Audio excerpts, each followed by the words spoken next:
അഗ്രഹാരം മോഹിനിയാട്ടം ശില്പശാലയ്ക്ക് കേസരി ഭവനിൽ തുടക്കമായി.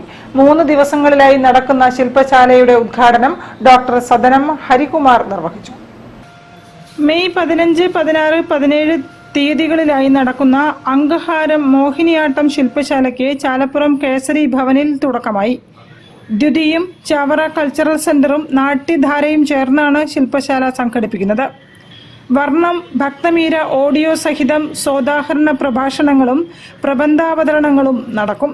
നർത്തകനും സംഗീതജ്ഞനും ശില്പിയുമായ ഡോക്ടർ സദനം ഹരികുമാർ ഉദ്ഘാടനം നിർവഹിച്ചു. ഒരു കലാകാരന്റെ ജീവനവും ഉപജീവനവും നിലനിൽക്കുന്നത് കലയിലൂടെ മാത്രമാണെന്ന് അദ്ദേഹം പറഞ്ഞു. രണ്ട് കാര്യങ്ങളാണ്. അതായത് ഒരു കലാകാരനെ സംബന്ധിച്ചിടത്തോളം കലാകാരന്റെ ജീവനം, കലാകാരന്റെ ഉപജീവനം, രണ്ട് കാര്യങ്ങളുണ്ട്. കലാകാരന്റെ ജീവനം, കലാകാരന്റെ ഉപജീവനം. അപ്പം ഒരു ഡാൻസ് അല്ലെങ്കിൽ ഒരു പെയിന്റിങ് അല്ലെങ്കിൽ ഒരു സ്കൾപ്ചർ അല്ലെങ്കിൽ ഏതായാലും ആ ഒരു മേഖലയിൽ നിന്ന് അയാളുടെ ജീവിതം ഉണ്ടാക്കുമ്പോൾ അതില്ലാതെ ജീവിക്കാൻ പറ്റില്ല എന്നുള്ളൊരവസ്ഥയിൽ ജീവിക്കുന്നവരും ജീവിക്കാൻ വേണ്ടി അത് ചെയ്യുന്നവരും അങ്ങനെയുണ്ട്. കല കൊണ്ട് ഉപജീവനം നടത്തുന്നു. പക്ഷെ കല എന്ന് പറയുന്ന സംഗതി ചില ആൾക്കാരിൽ നിന്നും ഉപജീവനം ഉണ്ടാക്കുന്നു. ആ കല നിലനിൽക്കുന്നത് അതിൽ കൂടിയാണ്.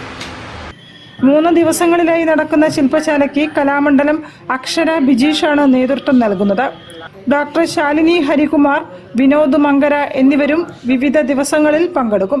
ഉദ്ഘാടന ചടങ്ങിൽ മോഹിനിയാട്ടം നർത്തകി ഗായത്രി മധുസൂദനൻ, കലാമണ്ഡലം അക്ഷര ബിജീഷ്, കലാമണ്ഡലം സ്വപ്ന, കേസരി ഡിജിറ്റൽ എഡിറ്റർ ഹരികൃഷ്ണൻ എന്നിവരും സംസാരിച്ചു. News bureau, Kozhikode. വാർത്തകളിൽ ഒരു ഇടവേള. ക്യാൻസറിനെതിരെ പൊരുതാനായി കാലിക്കറ്റ് സിറ്റി സർവീസ് സഹകരണ ബാങ്കും MVR ക്യാൻസർ സെന്ററും സംയുക്തമായി അവതരിപ്പിക്കുന്ന ക്യാൻസർ ചികിത്സാ സഹായ പദ്ധതിയാണ് മാസ് കെയർ.